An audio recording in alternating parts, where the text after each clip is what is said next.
Bonjour et bienvenue dans cette vidéo. Je vais vous présenter l'actualité du Barça aujourd'hui, en ce jeudi 6 juillet 2023. Si vous êtes nouveau sur la chaîne, ici je parle généralement de l'actualité du Barça. Donc n'hésite pas à t'abonner, et appuyer sur le bouton j'aime pour me soutenir. Merci, et commençons.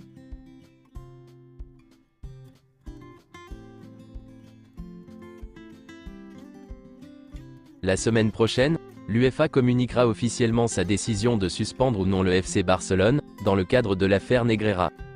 Les deux instructeurs chargés de l'enquête n'ont trouvé aucune preuve de corruption de la part du club, et recommandent de ne pas suspendre le Barça.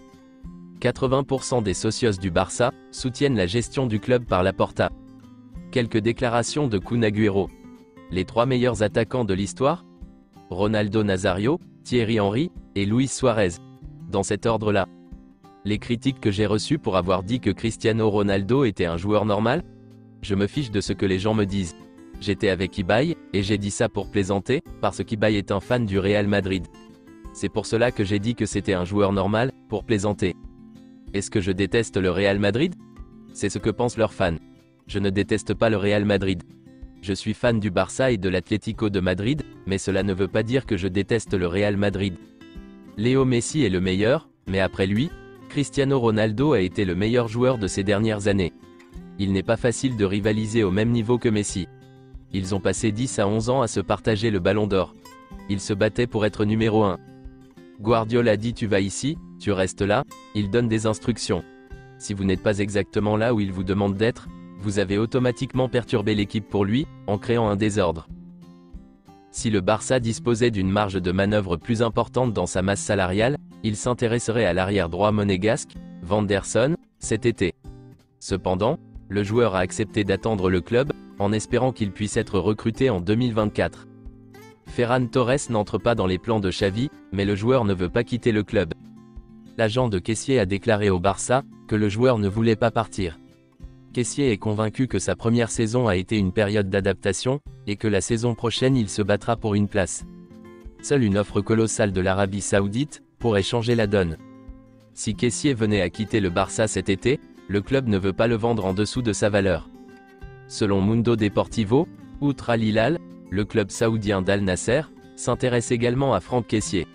Il a déjà entamé des négociations avec le Barça. Le club catalan accepterait 20 millions d'euros, mais Al Nasser a proposé moins de 14 millions d'euros. Affaire à suivre. Selon Mundo Deportivo, la clause libératoire d'Oriol Romeu est de 8 millions d'euros, mais le Barça veut négocier pour payer moins cher. Le Barça cherche également d'autres options qu'Oriol Romeu, pour renforcer le poste de pivot. Selon Mundo Deportivo, concernant Vitor Roque, non seulement cela dépend du fair play financier, mais le marché des transferts au Brésil se termine le 30 juillet. L'Athletic Paranaense aurait besoin que le Barça signe et enregistre Vitor Roque avant cette date, pour lui chercher un remplaçant, ce qui semble peu probable. Sauf surprise, Vitor Roque ne viendra pas au Barça cet été, mais en janvier 2024, comme je l'avais dit hier. Le Barça n'a jamais eu un intérêt aussi sérieux pour Endrick. Avant qu'Endrick ne signe au Real Madrid, Deco travaillait déjà à la signature de Vitor Roque. Toujours selon Mundo Deportivo, Fenerbahçe est très en colère contre Arda Güler. Le club turc voulait qu'Arda Güler signe au Barça et non au Real Madrid, car le FC Barcelone voulait qu'il reste à Fenerbahçe une saison de plus. Le président de Fenerbahçe a accepté les paiements différés du Barça pour Arda Güler, et était heureux que Barcelone lui prête Arda Güler pour une saison supplémentaire, mais le joueur a eu le dernier mot, et le club turc a dû céder. Arda Güler a demandé plus d'argent pour Fenerbahçe. Güler aurait déclaré ceci. Je veux être le joueur, dont l'indemnité de transfert est la plus élevée en Turquie. Le Real Madrid paiera 30 millions d'euros, y compris les bonus, pour le joueur. Le FC Barcelone a officialisé hier, quelques minutes après la publication de ma vidéo, l'arrivée d'Inigo Martinez.